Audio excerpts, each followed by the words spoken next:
everyone, welcome back to another video. Today was a very special one in that it's actually going to be the start of us learning about 5.1. And what I mean by that is that the special site for patch 5.1, Vows of Virtue, Deeds of Cruelty, is now up. Freed from the tyranny of the Light Wardens, Nordrun enters a new era, though there is still much to be done before the Crystal Exarch's master plan can be considered a success. In addition to the next chapter of main scenario quests, New Game Plus allows you to revisit past triumphs, while Fellowship makes it easier than ever to reach out to like-minded individuals. So, yeah, here we are at the Logstone, and you can just go to the special site with a simple click, and here we are.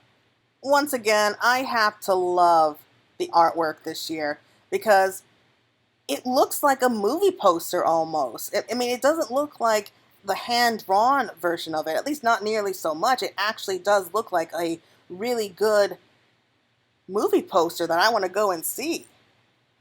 So it's spectacular, and that we see our friend here, which is going to be probably part of the new raid dungeon. I'll probably get more on that information later.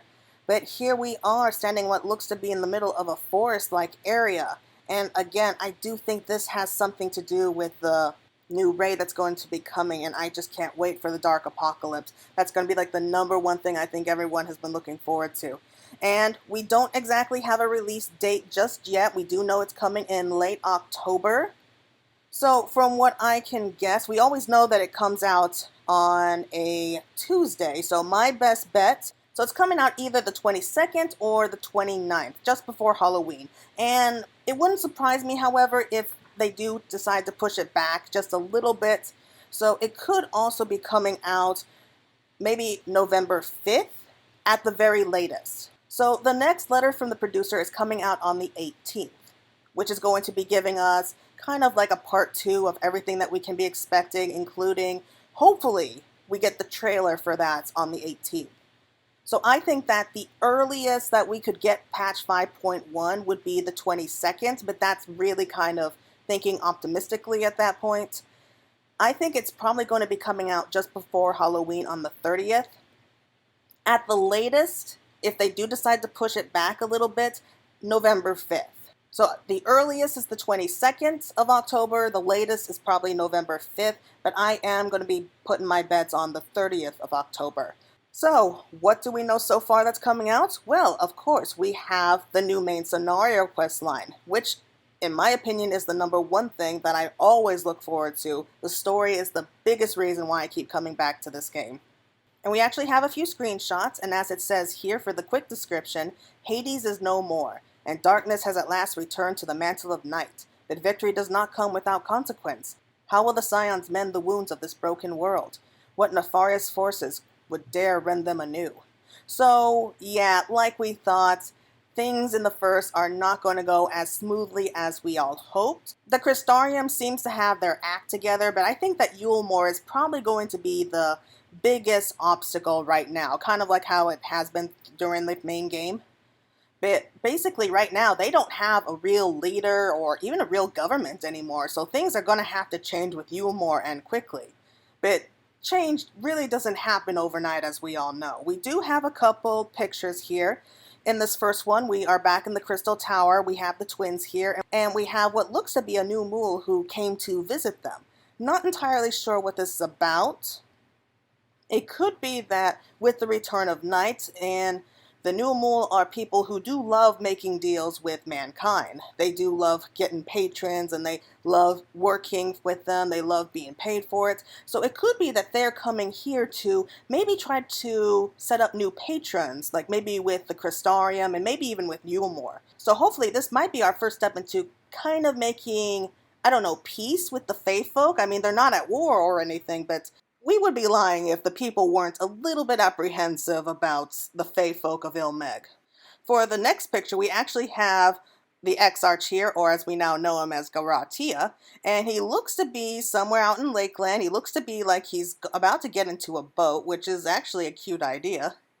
So, like, I know that there has been so much fan fiction going on about the Warrior of Light and the Exarch getting together. It's an adorable idea, and under different circumstances, I would totally ship it. But yeah, I don't think this is going to be like a romantic boat ride like some people are actually hoping for. I do think that this is going to be him leading us to the next dungeon, and we are going to be talking more about that in a moment. But I am glad to see that he looks to be doing so well. He's not wearing that cowl anymore. I mean, it's not like he needs to wear it anymore now that we know who he is. But yeah, it's a really good picture. I really like the screenshot. I can't wait to see what that's all about. And for the final picture, we also got this during the last letter from the producer. We are definitely here in Yulmore, and it looks like we are talking to our dear friend, Lady Chai. I know some people don't really like the Chais all that much. I don't know. I mean, I kind of like them. I mean, I like her at least, because she almost has like the mind of a child, like almost an innocence of a child. And I really like her because she was definitely very supportive over us and like all of our decisions. But you can see from her face that not everything is well in Yulmore, which we were kind of expecting. Yulmore is probably in a lot of turmoil right now. They are just trying to, I don't know, really trying to get their act together. The Crystarium's pretty much ready to go. Like, they have a strong leadership, they have a strong camaraderie with each other, they are ready for the return of night. Yulmore, not so much. The army's probably in disarray because Ranjit's gone, they don't have a real leader, no real functioning government, the people are still suffering. I mean, if you go back to Yulmore and talk to some of the NPCs right now, you can hear like some of the dialogue. Like, a lot of them are kind of rejecting the whole idea about this new change. I mean, they want to go back to being able to do whatever they want and not worry about the consequences. And we still have people like out in Gate Town who are still suffering, who still want to get into Yulmore because they think like that's still going to be a better life for them. So they really have to find some way to find a new way that works for everyone. So that's everything that we know about the main scenario so far. Moving on to the new challenges, here we have the Grand Cosmos, which is a brand new dungeon, and we have some screenshots here so that it looks spectacular. Here it says, long ago on the far shore of the source, a great palace was built by the elves. The Grand Cosmos, an edifice of such magnitude it was said to inspire envy in both the heavens for which it was named, and the flowers that pervade its boundless gardens.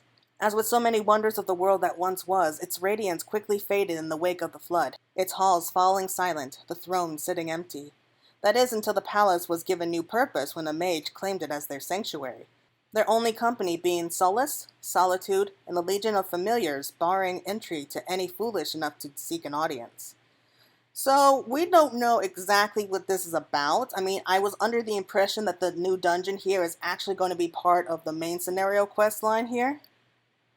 But here are some of the screenshots that we have, and it is a gorgeous palace. And as you can see here, at least from the trees and the flowers and the gardens here, this looks to be in Lakeland. I don't know who built it. I mean, they said that the elves built it, and it was like the royal palace, so it stands to reason that this was once a grand city that once stood here before the flood. And whoever took over the throne here, like whoever took over this palace, certainly is taking advantage of it, so I would not at all mind living in a place like this. Then this next screenshot, we actually have what looks to be one of the bosses, probably the first boss that we're going to be facing.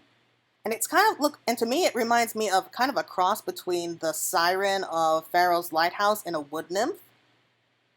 She is very beautiful. You see her carrying a harp, you see like these great big branch-like wings. So yeah, the more I look at it, the more I think that they definitely took some inspiration off the siren from the Pharaoh's Lighthouse. So this looks like one of the very first bosses, probably the first boss that we're going to be dealing with. And as for the new gear that we'll be getting, here it looks like wolves. Like, I'm not even kidding here. This looks like wolf-like armor. You see they have like the mask with the wolf heads. You see their feet, which are like clawed paws. You see claws, you see furs, you see tails. So it's a very interesting design. I'm not entirely sure where it kind of fits in with the idea of the palace, but hey, I like it. So that's definitely going to be an interesting thing to see later on. Moving on to the new systems, the New Game Plus. Take a trip down memory lane to revisit previous completed quests, cutscenes, dialogue, and battles not found in the unending journey, all while keeping your current character and level. Patch 5.1 includes the main scenario quests for Heavensward, Stormblood, and Shadowbringers, allowing you to relive all your favorite moments. So they did talk about this before. We are able to do just the main scenario storyline for right now with Heavensward, Stormblood, and Shadowbringers. We aren't able to go back and do old job quests or side quests or even the Realm Reborn main scenario quest, at least not right now. They are sure to add that later on in later patches. And we actually have a few pictures, and of course, they go back to an old quest line where we had with Hoshafon. So why am I not surprised? So this looks like the quest that we took when we first visited the Sea of Clouds, and we saved his brother Emanuelane from the Vanu Vanu. As for this part here, this is kind of like the menu, so where you'll be able to go back and play all this fun stuff again. So as you can see, we definitely have Heavensward Part 1, Heavensward Part 2, Part 3, and Part 4.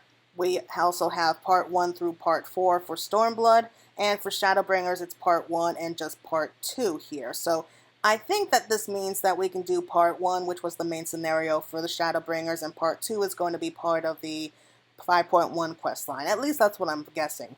And finally, we have the Fellowships. Fellowships offer a new way for adventurers with common interests to band together. You can join up to 10 fellowships on your data center, or you can make your own and invite up to 1,000 players. You can use them to announce community events, recruits for raids and dungeons, relay information to track down elite marks, and so much more. So this was kind of like a way to, I suppose, build a further community within the Final Fantasy XIV community. You can do whatever you want here. You can have like specific fellowships only for dungeons or raids or just people to talk to. Just if you need help here, this is a good way to actually reach out to more experienced players who'll be able to help you out and just make new friends, I suppose.